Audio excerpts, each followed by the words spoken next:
कहानी शुरू करें? जरूर। ये देखो बॉस, ये लाइट उस जाली पर पड़ी और लाइट का स्पेक्ट्रम, और ये खास किस्म की लाइट घुसी इस चिट्ठी पर।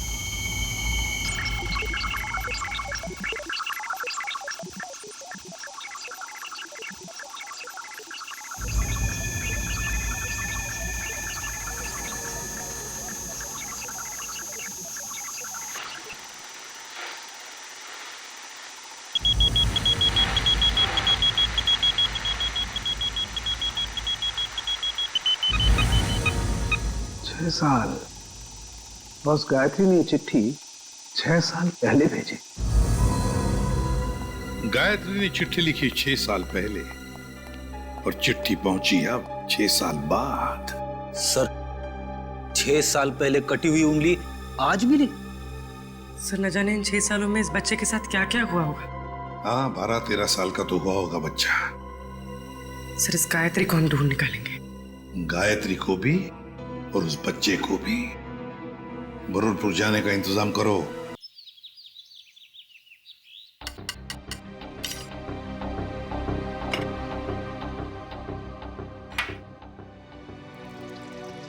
माँ जी, वो लोग इंतजार कर रहे हैं। आपके बेटे का गुस्सा तो बढ़ रहा होगा। तेजल, अरे और कितना टाइम लगाओगी तुम? कोई काम ठीक से नहीं होता है तुमसे। देखिए ना माँ जी, मेरे तो हाथ पांव फूल रहे हैं। तुम घबराओ मत, मैं हूं ना। तेजल, जैन, तुम 2 मिनट नहीं रुक सकते? पक रहा है ना खाना? इसे लेकर जाओ तुम। ठीक है, मैं सब्जी लेकर आती हूँ। लाओ, जाओ।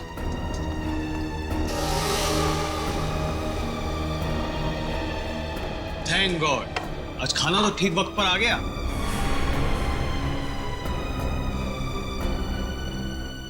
सेजल, तुम ना किसी काम की नहीं। पापा और मैं कब से भूखे बैठे। हमेशा उससे डांटते रहते हो, सीख जाएगी धीरे धीरे। माँ, आप ही ने ना इसको अपने सर पर चढ़ा कर रखा है। मेरी लाडली बहू, मेरी लाडली बहू।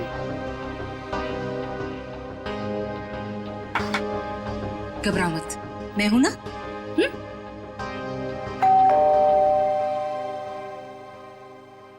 अरे यार, अब ये खाने के वक्त पर कौन आ गया? हाँ सर, ये आपका पार्सल आया है। पार्सल? जी हाँ। पर भेजा किसने? सर, एक तो आपने पड़ा हुआ पार्सल लेके आया हूँ और ऊपर से मुझसे ही सवाल कर रहे हैं। तो हमने अभी तक किसी को एड्रेस नहीं दिया, तो पार्सल कैसे आ गया? अरे भाई, 4 दिन हुए हमें यहाँ पर आए हुए, पार्सल कैसे आ सकता है?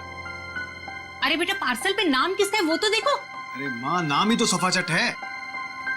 ये लीजिए अपना पार्सल। चाहे आप इसे रखिए, चाहे इसे फेंक दीजिए, आपकी मर्जी। और ये लीजिए, यहाँ पर साइन कर दीजिए। पापा, इसके अंदर तो कुछ अजीब सी चीज है।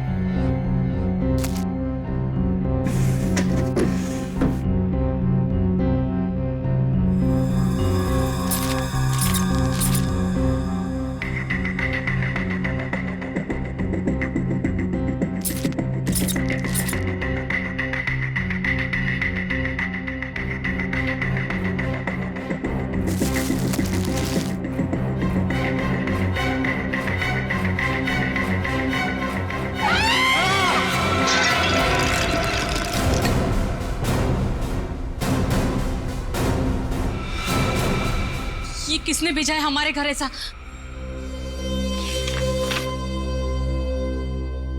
चिट्ठी? आपको ये चिट्ठी इसलिए लिख रही हूं कि आपको बता सकूं कि आप कितने बड़े जल्लाद हैं।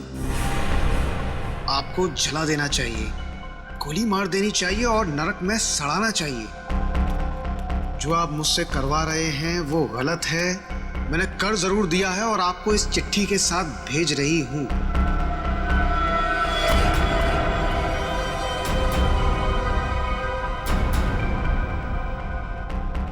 लेकिन अब बस, अब मैं आपके लिए ये घोर पाप नहीं करूंगी। मैं कुछ नहीं करूंगी। अब उसे मारना है या नहीं आप देखो। मैं अपने गांव बरोलपुर वापस जा रही हूं और आपको कभी नहीं मिलूंगी। आप बहुत ही घटिया आदमी हो और मैं अब नहीं डरती आपसे, आपकी गायत्री?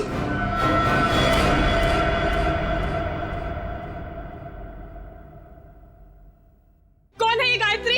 हाँ? देखो सेजल, मेरे ऊपर ये कोई गलत इल्जाम है। मैं नहीं जानता ये गायत्री कौन है।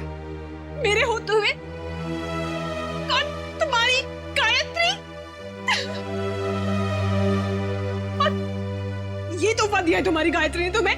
हाँ?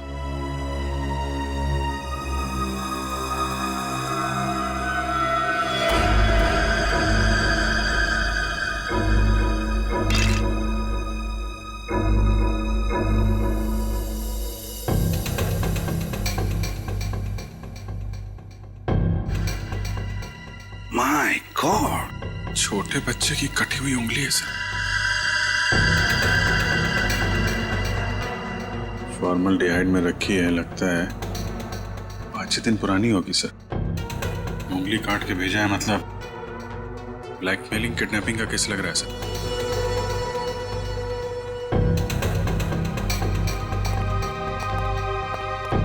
क्या आपके घर में, आपके परिवार में कोई छोटा बच्चा है?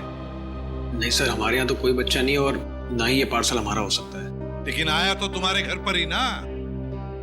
अगर इसी एड्रेस पर आया तो और किसी का कैसे हो सकता है? हाँ? चिट्ठी कहाँ है वो? सब जिसके लिए लिखी गई थी उसके पास ही होगी। अरे यार, क्यों मुझे मरवाने पर तुले हुई हो? सर, चिट्ठी।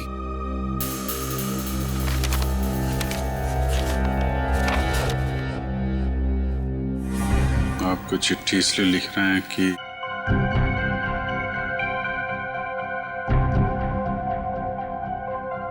बहुत ठीक घटिया आदमी हो, और मैं नहीं डरती आपसे। आपकी गायत्री। सर, हमें नहीं पता ये चिट्ठी में ये लड़की क्या बात कर रही है, और हम गायत्री को नहीं जानते। सर, जिसे ये पार्सल मिलने वाला था उसका नाम तो लिखा था, मगर अब इसे पढ़ पाना बड़ा मुश्किल है। अच्छा, हाँ ठीक है, पता तो लगा ही लेंगे। लेकिन इस गायत्री ने एक छोटे बच्चे की उंगली काट कर यहां भेजी है आपके पास, और तुम लोग कह रहे हो कि तुम्हें कुछ पता नहीं ये गायत्री कौन है? तो क्या उसके सपने में आया ये आप लोगों का एड्रेस? मैं आपसे कह रही थी ना, ये घर मत खरीदो मत खरीदो, देखा भी क्या हुआ। तो क्या आप लोगों ने ये घर खरीदा है? कब खरीदा? सर, हम तो 4 दिन पहले ही यहाँ पर शिफ्ट हुए हैं। सर, कहीं ये पार्सल पहले वाले के लिए तो नहीं? कौन रहता था यहाँ पे? मेरा नाम धनराज है। 30 लाख तो क्या, तुम्हारे इस निकम्मे बेकार पति को मैं 30 फूटी कौड़ियां भी दे दूं। अब पापा क्या क्या बोले जा रहे हो? आप सोच भी रहे हो? तुम इस घर के दामाद है, मेरे पति है। जैसे कि हीरा ढूंढ के लाई। एक तो मेरी मर्जी के बगैर शादी की, ऊपर से ये घर जवाई ला के बिठा दिया यहाँ पर। बस पापा, अब आप शांत हो जाइए, मत लेकिए इनके मुंह। वैसे भी आपका ब्लड प्रेशर बढ़ा हुआ है। और मोनिका, तुम दोनों भी जाओ यहां से। अब क्या हम अंदर आ सकते हैं? जी, आप लोग? हम लोग सीआईडी से हैं। सीआईडी? जी हाँ। कहिए। आपका जो पुराना घर है जिसे आपने मिस्टर जयंत को भेजा है, वहां पे एक पार्सल आया है, उसके बारे में कुछ पूछताछ करनी है। हे भगवान, उंगली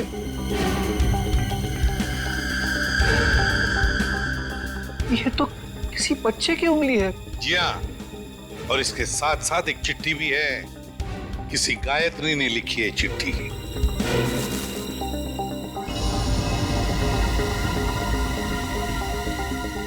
कौन है ये गायत्री? सर, हमारे तो पूरे खानदान में कोई दूर दूर तक गायत्री नहीं है। सर, हमारे परिवार में कोई बच्चा नहीं है जिसकी ये उंगली है। बिना जान पहचान के कोई यूं ही ऐसी चिट्ठी भेज देगा क्या? चलो, कोई बात नहीं, हम पता लगा लेंगे कि गायत्री ने चिट्ठी लिखी किसको और ये बच्चा है कौन। यार, कब तक इसका पहरा देते रहेंगे? जब तक बॉस पैसा देता रहेगा तब तक।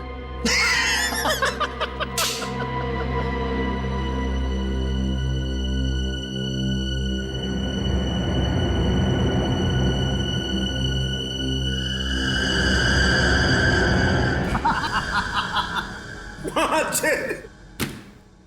कटी हुई उंगली देखकर सदमा लगा इसे।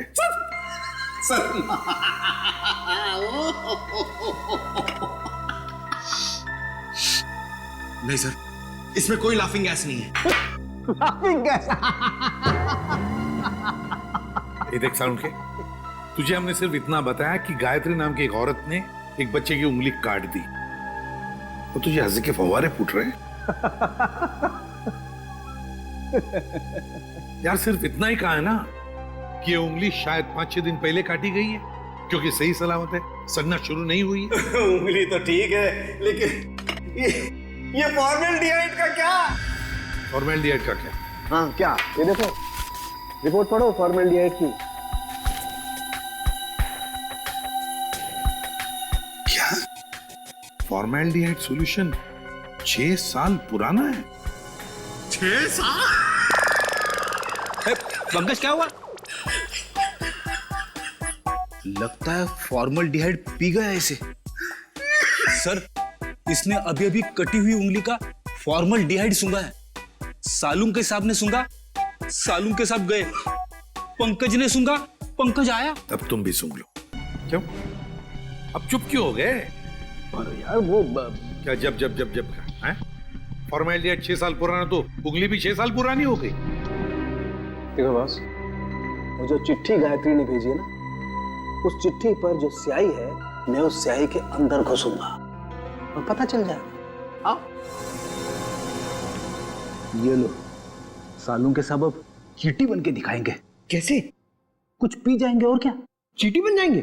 ओ, अगर चींटी नहीं बनेंगे तो इनके अंदर घुसेंगे कैसे, है ना? देखो चल, ये है क्रोमेटोग्राफ। लाइट वहां से निकलेगी और इस जाली पर पड़ेगी। ये खास किस्म की जाली।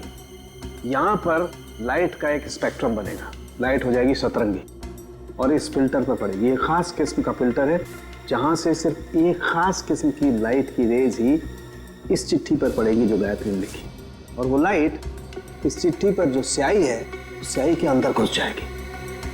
उस लाइट की वजह से इस स्याही के छोटे छोटे कण अचानक गर्म होना शुरू हो जाएंगे और उन कणों की उछल कूद यहां पर दिखाई देगी।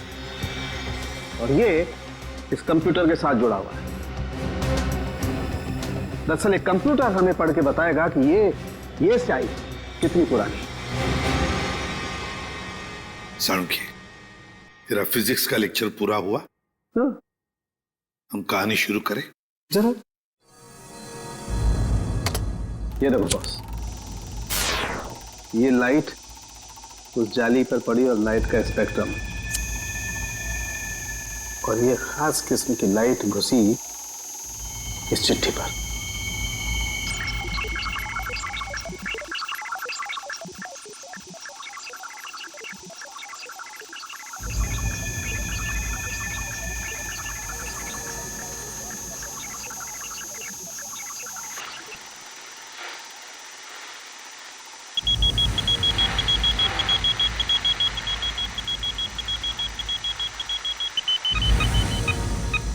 साल बस गायत्री ने चिट्ठी 6 साल पहले भेजी। गायत्री ने चिट्ठी लिखी 6 साल पहले और चिट्ठी पहुंची अब 6 साल बाद।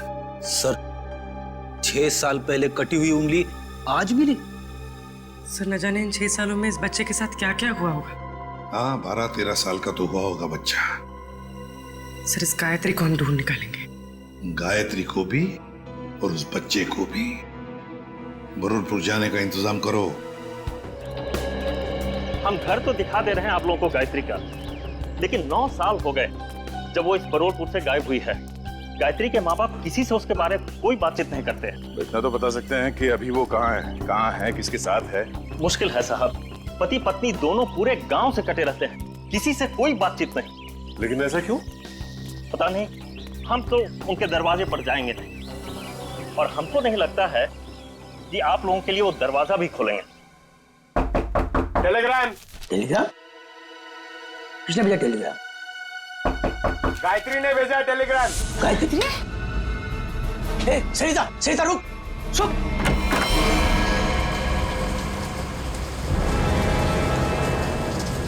कौन है भैया आप लोग?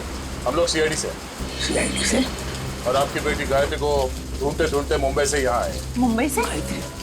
पर गायत्री तो मुंबई में ही है, वो आपको वहाँ नहीं मिली? उसके इस चिट्ठी के हिसाब से तो 6 साल पहले आपकी बेटी गायत्री को यहाँ गोरलपुर में 6 साल पहले आना चाहिए था। जब लेटर लिखा था तो आई क्यों नहीं अभी तक?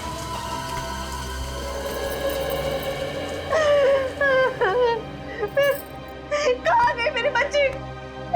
कहाँ गई? कहाँ गई मेरे बच्चे? देखिए, आप लोगों को गायत्री के बारे में जो कुछ भी मालूम है हमें बताइए, हम उसे ढूंढ निकालेंगे। हो सकता है वो किसी परेशानी में हो। हाँ? वो मुंबई में कहाँ रहती थी? पता नहीं साहब, मेरी गायत्री 18 साल की थी तो भागे मुंबई चली गई। वो हम लोगों ने उसको मुंबई नहीं छोड़ दी। अचानक एक दिन उसने फोन किया कि उसने वहाँ किसी के साथ शादी कर ली। पूरे गांव के सामने हमारी इज्जत को मिट्टी में मिला दिया। ये बात है कब की? करीब 7 साल पहले की। उसके बाद आप लोगों का उनसे कोई संपर्क नहीं हुआ? एक बार उसने फोन किया था, उसने बताया कि वो बहुत बड़ी मुसीबत में फंस गई है। पर साहब, हम यहाँ से क्या कर सकते हैं? कैसी मुश्किल? पता नहीं साहब, वो खुद फोन करके ये बोलती थी, पापा मैंने आग की परेशानी मोल ले ली है। जिसके लिए उसने ये चिट्ठी लिखी थी उसी ने मुसीबत में डाल रखा होगा उसे। किस नंबर से फोन करती थी वो आप लोगों को? किसी दुकान से फोन आता था साहब, फिर अचानक फोन आना ही बंद हो गया मेरी बेटी का। तो आप लोगों ने पता करने की कोशिश नहीं की कि उसने फोन करना बंद क्यों किया? साहब, हमने कई बार वहाँ फोन किया और एक दिन दुकानदार ने बताया कि वो मैडम अब यहाँ पे नहीं आती, शायद वो मोहल्ला छोड़कर चली गई। तो आपने उसे ढूंढने की कोशिश नहीं की? नहीं मैडम। अच्छा, गायत्री के पति के बारे में कुछ पता है आपको? कोई पता नहीं साहब पति के बारे में। अच्छा, गायत्री का एक बेटा भी था ना? नहीं साहब, उसका कोई बच्चा नहीं था, वरना क्या वो अपनी माँ को नहीं बताती? ठीक है, आप हमें उस दुकान का नंबर दीजिए और गायत्री का फोटो भी हम पता कर लेंगे। ये क्या है, तेरे को बच्चे को तैयार करने में इतना समय लगता है? अरे आ रहा हूँ भाई, नए कपड़े पहना रहा हूँ। ठीक है, जल्दी आ। पता नहीं यार ये बॉस को भी क्या हो जाता है, हर महीने में एक नया कपड़ा पहनाकर उसका फोटो खींच के भेजने को कहते हैं। कमाल है। चल ना, ले तैयार हो गया। बेटा क्यों रो रहे थे? ये अंकल ने मुझे मारा। बेटा मत रो, अंकल को हम बाद में खूब मारेंगे। अब स्माइल दे, एक फोटो निकाल लेता हूं तेरा। सर पिछले 15 साल से हम धनराज के पड़ोसी थे। सर हम उसकी रग रग को जानते हैं। सर उसने जरूर कुछ गड़बड़ किया होगा, तभी तो अपना घर वो कोड़ियों के भाव बेचकर भाग गया। तो ये कुमार जी मोहल्ले में पूरी बात बताते समय घबरा रहे थे तो इनको यहाँ ले आए। सर हम मोहल्ले में उनके बारे में कुछ बोल नहीं सकते थे क्योंकि बड़े खतरनाक लोग हैं सर, वो हम सबकी जान भी ले सकते थे। हाँ सर, उसका बदमाश दामाद सोहन और वो खुद बुढ़ा धनराज, अगर वो डस भी ले ना सर तो कोई पानी ना मांगे। अच्छा, ऐसा क्या किया उन्होंने आपके परिवार के साथ? सर उनको समझना बहुत मुश्किल है, बहुत घटिया लोग हैं सर, एक नंबर के क्रिमिनल है सर। मेरी बेटी की हालत देखिए ना सर, धनराज के बेटे ने इसकी जिंदगी खराब कर दी। रणवीर ने? नहीं सर, हम रणवीर की बात नहीं कर रहे हैं, उसका छोटा बेटा अमन की बात कर रहे हैं सर। एक मिनट, उनके घर में हमने एक ही बेटा देखा, रणवीर, लेकिन धनराज का दूसरा बेटा अमन है, ये तो हमें किसी ने नहीं बताया। सर उन्होंने भी आपको सच नहीं बताया, भगोड़ा है अमन। सर उससे मेरी शादी होने वाली थी और सगाई के दिन ही वो मुझे छोड़कर भाग गया, पता नहीं कहाँ चला गया था। ये धनराज और उसका परिवार तो काफी शातिर निकला सर। गायत्री का फोटो दिखाओ इन्हें। सर इसे कभी देखा उनके परिवार में? ये गायत्री? नहीं, कभी नहीं देखा। अच्छा, कोई बच्चा भी था उनके परिवार में? नहीं सर, कभी कोई बच्चा नहीं देखा। अभिजीत, ये अमन वाली बात मुझे गड़बड़ लगती है। क्या उस अमन के बारे में और कुछ बता सकती हो तुम? हाँ सर, अमन और उसके पापा की बिल्कुल नहीं बनती थी, इसीलिए वो एक गोरेगांव के रेस्टोरेंट में काम करता था, फिर पता नहीं अचानक कहाँ गायब हो गया। अभिजीत, तो गोरेगांव में जाकर पता लगाओ किस होटल में ये अमन काम करता था। ये तो बहन जी हैं। बहन जी? हाँ साहब, सीधी सादी सी थी, हमेशा दुखी दुखी रहती थी, तो मैं इन्हें बहन जी कहता था। करीब 5-6 साल हुए हैं, अब मेरी दुकान पे नहीं आती हैं। आप बता सकते हैं कि वो इतना दुखी क्यों रहते थे? मैडम मुझे नहीं मालूम, ये तो उनके पति ही बता सकते हैं। आप उनके पति को जानते थे? नहीं साहब, उनके पति को तो कभी देखा नहीं, लेकिन अक्सर हर दूसरे दिन बहन जी मेरी दुकान पर अकेली ही आती थी। यहाँ से अपने गांव फोन करती थी, अपनी जरूरत का सामान लेती थी और चली जाती थी। उसके साथ कोई बच्चा भी आता था 5-6 साल का?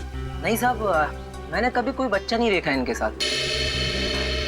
अच्छा, ये बहन जी रहती कहाँ पर थी? साहब, अगर मुझे इनके घर का पता मालूम होता तो मैं अपने उधार के 2500 रुपए वसूल नहीं कर लेता इनसे। सर, अगर ये गायत्री हर दूसरे दिन यहाँ फोन करने आती थी तो इसका मतलब तो यही है ना कि कहीं आसपास ही रहती होगी।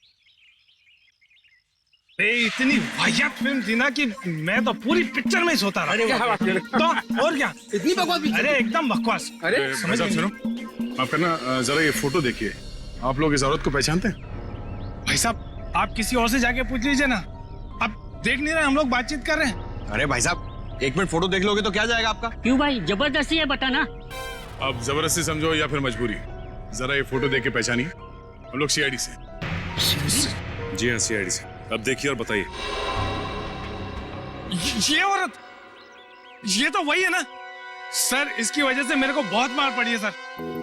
मैं इसके बारे में आपको कुछ भी नहीं बता सकता। मैं तो जा रहा हूँ भाई, मैं जा रहा हूँ। अरे सुनो भाई साहब। अरे नहीं भाई, अरे रुको। अरे नहीं।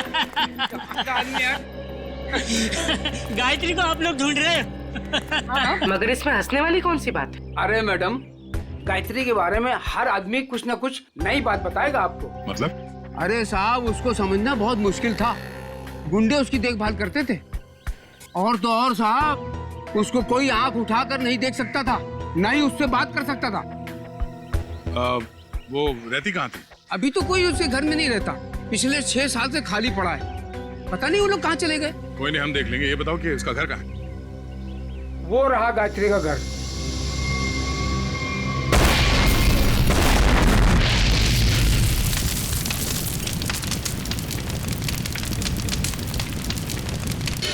ये तो अमन साहब हैं सर।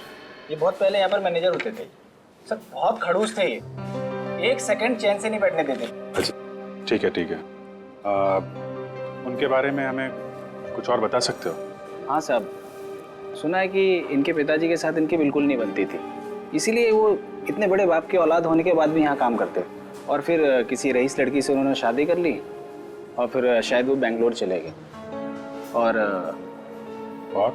क्या सर, करीब 6 साल पहले एक कार एक्सीडेंट में वो, उनकी पत्नी और उनका बेटा मारे गए। तीनों मार गए? सर सुना तो ऐसा ही था। उनकी पत्नी का नाम गायत्री था क्या? नहीं सर, गायत्री तो नहीं था, नाम तो कुछ और था सर। पहले याद था पर अब याद नहीं आ रहा। मैं तुमने बताया उनका बेटा भी था? हाँ सर, करीब 5-6 साल का था जब वो एक्सीडेंट हुआ था। Thank you very much. वो उंगली 5-6 साल पहले की कटी हुई है, किसी 5-6 साल के बच्चे की है, और अमन के बेटे का एक्सीडेंट भी 5-6 साल पहले हुआ था, और वो चिट्ठी भी 5-6 साल पहले लिखी है। तो ये बच्चा तो पोता निकला धनराज का। कहीं ऐसा तो नहीं कि ये बच्चा भी जिंदा हो? मुझे भी ऐसे ही लग रहा है। जरा बैंगलोर फोन करो और पुलिस स्टेशन से एक्सीडेंट के सारे रिकॉर्ड मंगवा लो। इस गायत्री का कुछ ना कुछ लेना देना है धनराज परिवार से। और ये धनराज सारी बातें हमसे छिपा क्यों रहा है?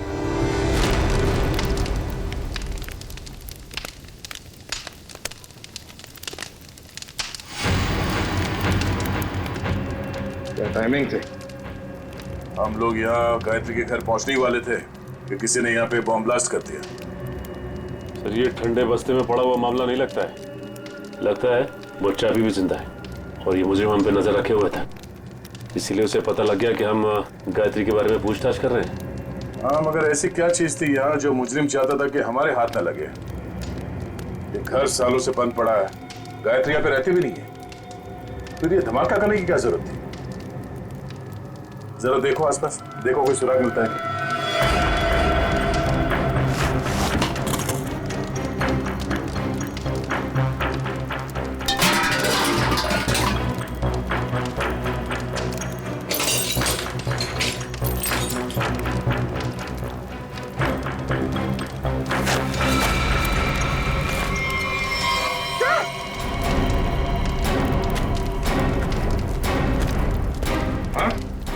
ये देखिए, किसी की हड्डियां सीमेंट और ईंट के टुकड़े पे चिपकी हुई है।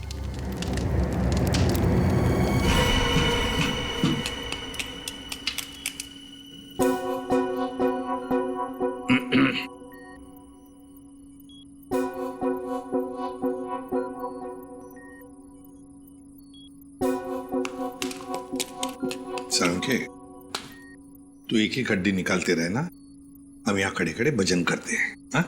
बॉस आप वक्त से पहले आकर के खड़े हो गए मेरे सर पे। ये हड्डियां किसकी है बता? ये हड्डियां एक लड़की की है। सर गायत्री के घर में लड़की की हड्डियां? कहीं कहीं हड्डियां गायत्री की तो नहीं? पता नहीं गायत्री की हैं या नहीं है, ये तो तभी पता चलेगा जब हम इस खोपड़ी पर चेहरा बना लेंगे। हाँ वैसे एक बात बताऊं, ये हड्डियां किसी 30 साल की उम्र की औरत की हड्डियां हैं, क्योंकि इन हड्डियों की डेंसिटी ज्यादा बड़ी नहीं है और औरतों में 30 साल के बाद ही बदलाव आता है। तो फिर डॉक्टर सालुंखे, क्या हम इस खोपड़ी पर चेहरा बनाना शुरू करें? क्यों नहीं?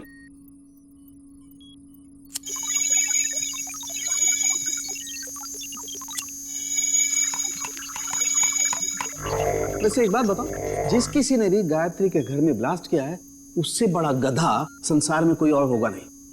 वो क्यों? सिंपल सी बात है, अगर वो ब्लास्ट नहीं करता तो ये खोपड़ी बाहर नहीं आती, और अगर ये खोपड़ी बाहर नहीं आती बॉस, तो हम इस खोपड़ी पर चर्चा नहीं कर रहे होते।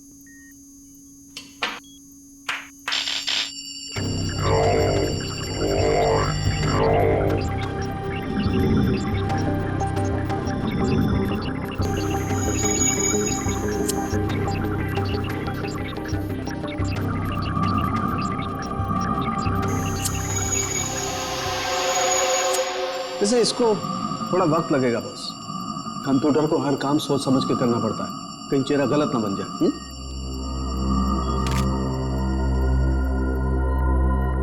माय गॉड, ये क्या है? ये देखो बॉस, ये तो सोना है, गोल्ड।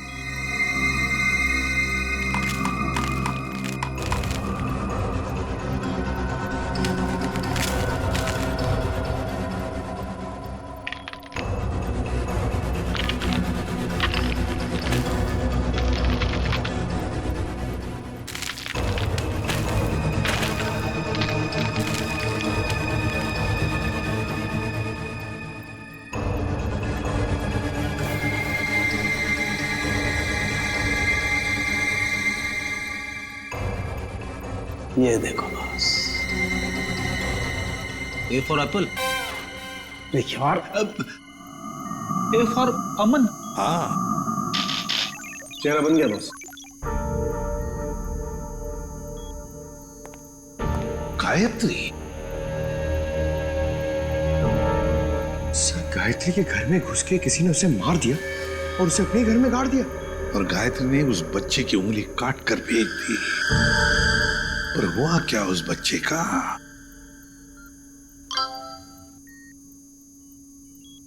सर, बैंगलोर पुलिस ने एक मेल भेजा है, लिखा है कि 6 साल पहले अमन अपनी वाइफ के साथ कहीं जा रहा था, कार पहाड़ से नीचे गिर गई और कार में आग लग गई। हाँ, मगर इस फोटो में बच्चा भी है। पर सर, मेल में तो बच्चे का कोई जिक्र ही नहीं है। इसका एक ही मतलब हो सकता है कि बच्चा जिंदा है। सर बच्चे ने गले में चेन भी पहनी हुई है। और सर वही वाली चेन है, A for apple. A for Aman. पर सर, अमन के बेटे की चेन गायत्री की लाश के पास मिली? अमन और उसके पत्नी की गाड़ी का एक्सीडेंट हो गया 6 साल पहले। गायत्री ने उनके बच्चे को पकड़ लिया, उसी की उंगली काट कर भेज दी। और अब तो गायत्री ही नहीं रही, तो फिर वो बच्चा कहां गया? उस बच्चे को ढूंढना होगा, बचाना होगा और इस धनराज की गर्दन पकड़नी होगी। बस बबलू ने एक निवाला खा लिया ना तो हमारा काम हो जाएगा।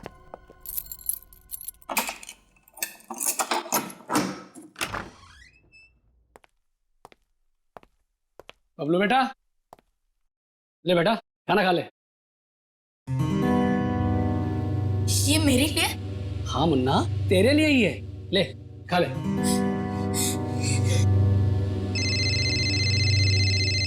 बॉस? हाँ बॉस, हाँ बस निकल ही रहे। हाँ बॉस, आपका काम हो गया बॉस। चल निकल चल।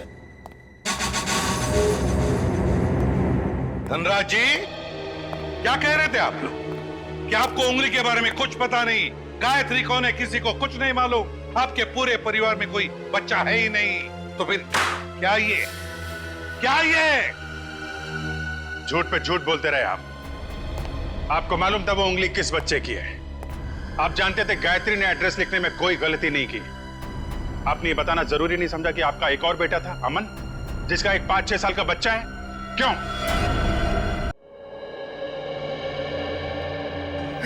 सर, जब मैंने उंगली देखी थी तो मुझे लगा था कि वो शायद पोते की हो सकती है।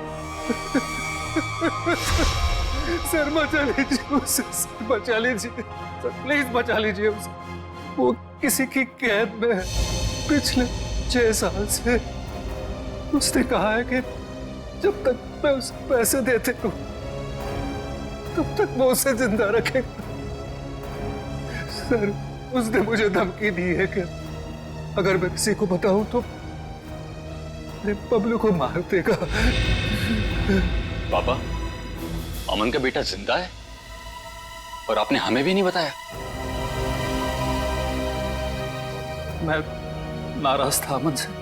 उसने भी मेरे मर्जी के खिलाफ शादी की थी, पर 5 साल के बाद उसका मुझे फोन आया और उसने माफी मांगी, तो मैं किसी को बिना बताए बेंगलोर चला गया।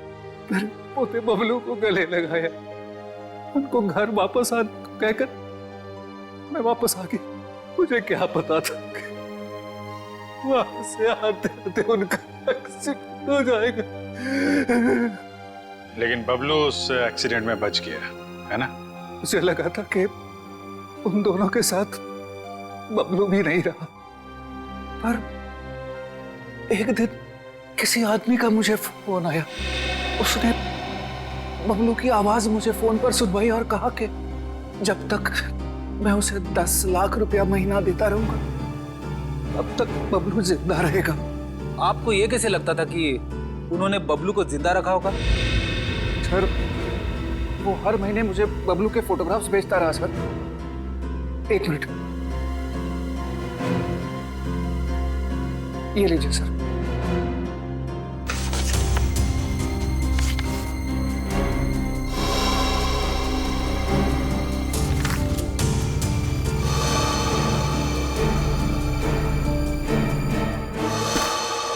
आपने उस किडनैपर का फोन नंबर तो नोट किया होगा ना? नहीं सर, वो हर बार अलग अलग नंबर से फोन करता रहा। अब तक एक भी बार नंबर रिपीट नहीं हुआ सर। धनराज जी, ये किडनैपर तुम्हारे साथ पैसे का खेल खेलता रहेगा, झूठी उम्मीद दिलाता ही रहेगा। लेकिन अब ज्यादा दिन उसका ये खेल हम नहीं चलने देंगे। नहीं चलेगा उसका ये खेल।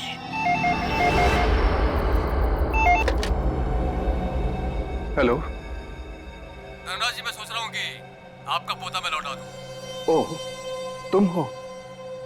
भगवान तुम्हारा भला करे। प्लीज मेरे पोते को लौटा दो। हम भगवान के भरोसे पे नहीं रहते। तुम हमारा भला करोगे और हम तुम्हारा। हाँ हाँ, मैं हमेशा की तरह पैसे लेके आऊंगा। बोलो कहाँ आना है? अभी आता हूँ। नहीं, अभी नहीं, कल सुबह ठीक 7 बजे कल्लू गैरेज, और इस बार 10 करोड़ लेकर आना। 10 करोड़? हाँ, 10 करोड़। पर इतने सारे कैश पैसे मैं कहाँ से ले आऊंगा? इसीलिए तो 12 घंटे का समय दे रहा हूँ ना।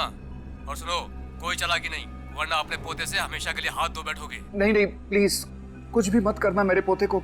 मैं पहुंच जाऊंगा, 7 बजे के पहले ही पहुंच जाऊंगा। Hello hello hello.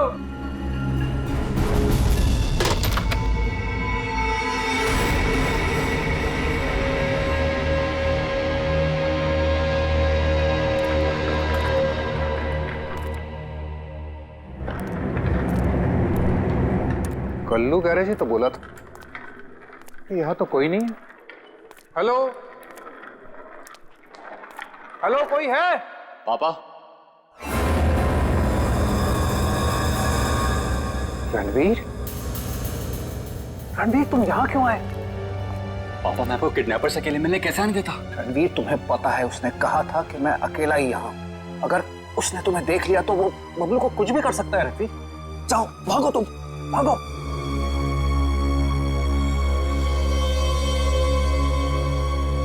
पापा, अगर मैं ही यहाँ से चला गया तो आपको आपके लाडले पोते से कौन मिलाने वाला है? क्या?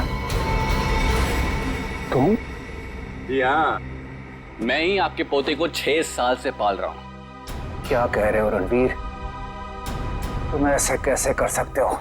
मैं तुम्हें... अरे अरे पापा, आराम से, शांति, नहीं तो ब्लड प्रेशर हाई हो जाएगा। आपका पोता बिल्कुल ठीक ठाक है। ले आओ रे।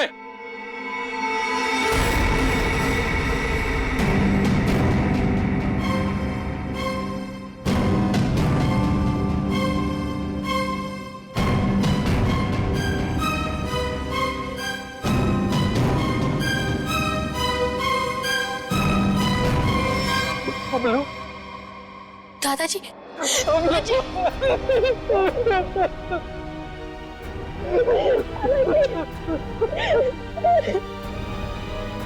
मैं आ गया हूं, तुम्हें कोई कुछ नहीं करेगा।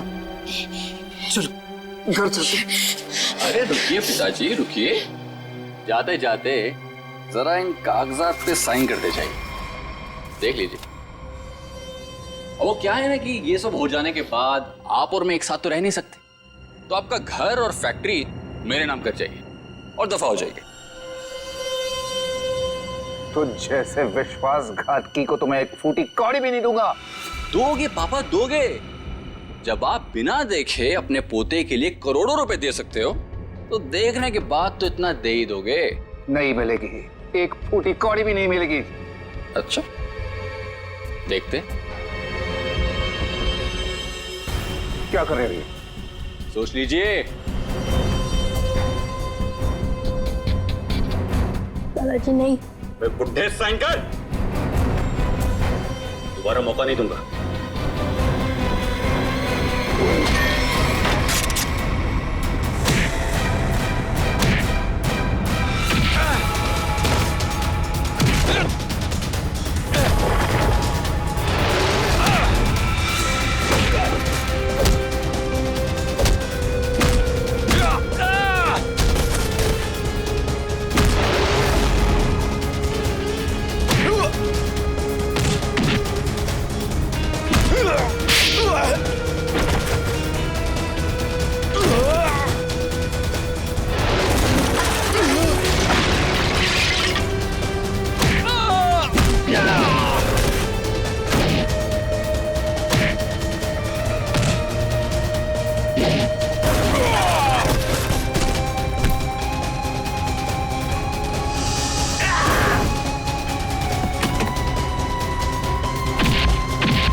सोने का अंडा देने वाली मुर्गी का पेट काटने चले थे तुम।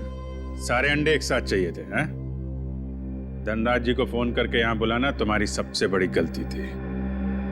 गायत्री ने वो चिट्ठी इसी जल्लाद के लिए लिखी थी। इसने शादी की थी उससे। अब बता, क्यों किया तूने ये सब? कोई औलाद नहीं थी इनकी, तभी इन्होंने मुझे गोद लिया था। लेकिन फिर अमन के हो जाने के बाद मैं इन पर बोझ बन के रह गया था। रणवीर, मैंने तुम्हें कभी अमन से कम नहीं समझा बेटे। झूठ बोल रहे हो तुम। अमन ने इनकी मर्जी के बगैर शादी की थी और वो घर छोड़ के चला गया। तो मुझे लगा शायद अब मुझे मेरा हक मिल जाएगा, लेकिन नहीं, सुलह करके आ गया उसके साथ। इसलिए तुमने अमन को एक्सीडेंट में मरवा दिया? हाँ, लेकिन उस एक्सीडेंट में अमन का बेटा अंकित बच गया था। लेकिन मैंने सोचा कोई बात नहीं, इसी बच्चे के जरिए मैं इस पैसे के पुजारी से पैसा निकलवाता रहूंगा और एक दिन इनको कंगाल बना दूंगा। गायत्री तो तुम्हारी पत्नी थी, उसको क्यों मारा? सर, मुझे लगा वो अंकित को मेरे हिसाब से संभाल लेगी, लेकिन नहीं, उसे उस पर दया आने लगी। मेरे इतने दबाव देने के बाद ही उसने इसकी एक उंगली काटी थी और उसके बाद वो मुझे धमकाने लगी। कहती है कि अंकित को जल्दी से घर छोड़ दो वरना मेरा भांडा फोड़ देगी, मेरा, अपने पति का। इसलिए तुमने उसे भी मार के वहां घर में गाड़ दिया? हाँ, क्योंकि मैं नहीं चाहता कि मेरी तरफ आराम से आने वाले पैसों के बीच में कोई भी रुकावट बन जाए। रुकावट तो आनी ही थी रणवीर। जुर्म के रास्ते में रुकावट डालने और मुजरिम को उसके अंजाम तक पहुंचाने के लिए सीआईडी बनी है। 3-3 खून करने और बच्चे की किडनैपिंग के जुर्म में जेल की सलाखों के पीछे सड़ना होगा जब तक फांसी का ऑर्डर नहीं आता।